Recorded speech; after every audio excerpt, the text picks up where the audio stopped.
So good morning, good afternoon, and welcome.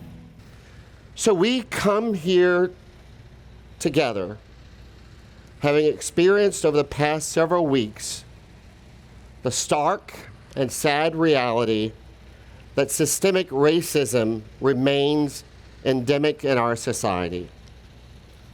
Specifically today, we acknowledge as a 1-month anniversary of the killing of George Floyd. We stand here in this space surrounded by Rosa Parks, Cesar Chavez, Nelson Mandela, Susan B. Anthony, Oscar Schindler, Harvey Milk, Martin Luther King, and so many others. So many others who championed the creation of a better world, a world that embraces inclusion, justice, and equity for all. The death of George Floyd, Breonna Taylor, Ahmaud Arbery, and so many others leaves us with grief, pain, and great sadness. The treatment of those in the minority, those who have less than, those who are marginalized, as anything other than full and equal participants in the American democratic experiment means that the goals of life, liberty, and the pursuit of happiness for all, as outlined in the Declaration of Independence, will never be attained. Throughout our country's history, Black Americans have been mistreated, provided fewer opportunities to advance, marginalized, and forced to struggle with the effects of systemic racism. This is unacceptable.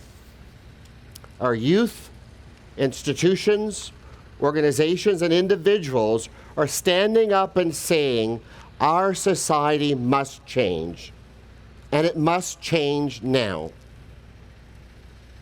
What we're seeing is a raising of the consciousness of Americans, and indeed the world, to something that has not been as visible, and yet must be visible. The fact that we're here 1 month after George Floyd's murder, and the call to action, the call to change, is just as loud as it was last month, speaks to a necessary tipping point against racism and social injustice in this country. We must, Kaiser Permanente, stand together. It was Martin Luther King who said, "The arc of the moral universe is long, but it bends toward justice." It has been too long. In this moment, we must move the moral arc of our society toward justice. And we're here today to make it clear that Kaiser Permanente must and will use our voice and our resources to help bend the arc. We chose to communicate today from the Henry J. Kaiser Park in Oakland because we're surrounded by the Remember Them Memorial, a memorial created in 2013 by the artist Mario Chiodo and funded in large part by Kaiser Permanente to honor many brave humanitarians who fought for peace and human rights, and in the process changed our country and the world. We honor the values of these humanitarians memorialized here because they represent Kaiser Permanente values. And unlike the monuments we see coming down across the country, the values of the people in the monuments behind me and the values of Kaiser Permanente will stand the test of time. For more than 75 years, our organization has been committed to equity, inclusion, and justice. From the early days in the shipyards where women and men, many of them women and men of color, worked together as equals in industry-leading teams, to our refusal as a healthcare organization to separate black and white patients during the period of segregation, Kaiser Permanente has stood for social justice. This legacy of equity and inclusion has not stopped, and it will not stop. From our board to our frontline teams, we see diversity as a strength. For our members, we're committed to reducing and eliminating disparities in healthcare quality and access, and leading the industry in developing and implementing innovative approaches to improve health equity. We're also committed to improving the health of our communities through charitable care, investments, partnerships, and programs that reach underserved populations. Now, with this legacy and track record, you'd expect that we would have it all figured out. But we don't.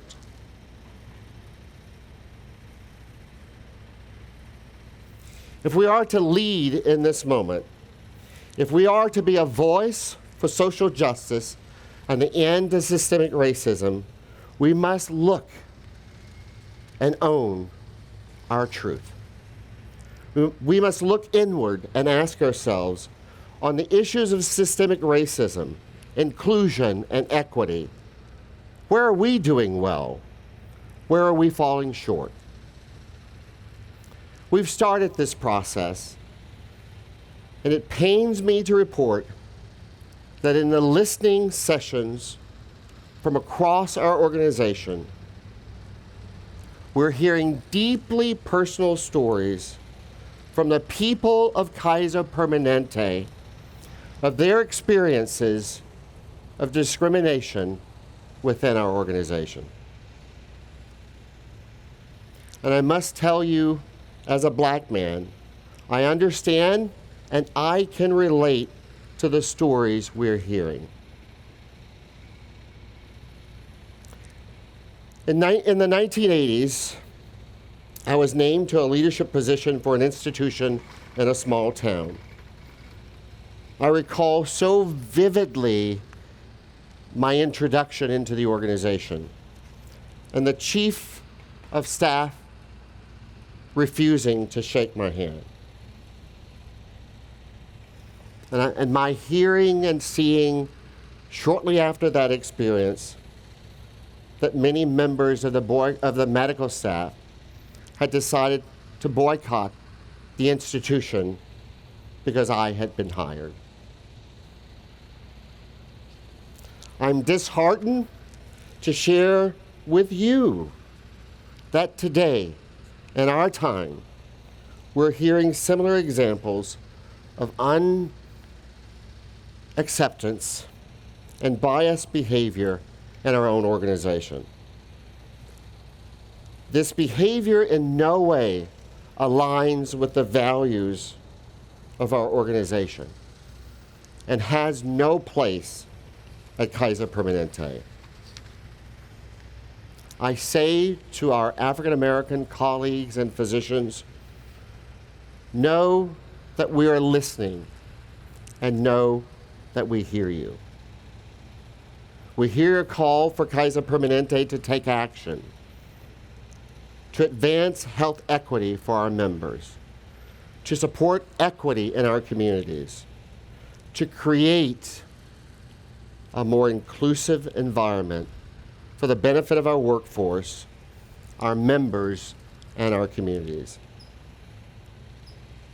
We've held discussions across the enterprise, including with our labor partners. Today, we will announce actions we are taking. These actions align with our mission, our values, and most of all, this moment. Thank you, Ed. And thank you, Ron. Thank you, Rich, for sharing the activities that we will own and we will lead inside of Kaiser Permanente. As we know, communities of color are disproportionately affected by the lack of economic opportunity, living under sustained financial strain that creates barriers to good health. And COVID-19 has exacerbated these issues. The health crisis, the economic challenges, the fallout of the pandemic are hitting communities of color disproportionately. Additionally, we know that systemic racism and social injustice creates trauma. Long-term and intergenerational trauma translates to real damage to individuals and communities, to their physical, mental, and social health.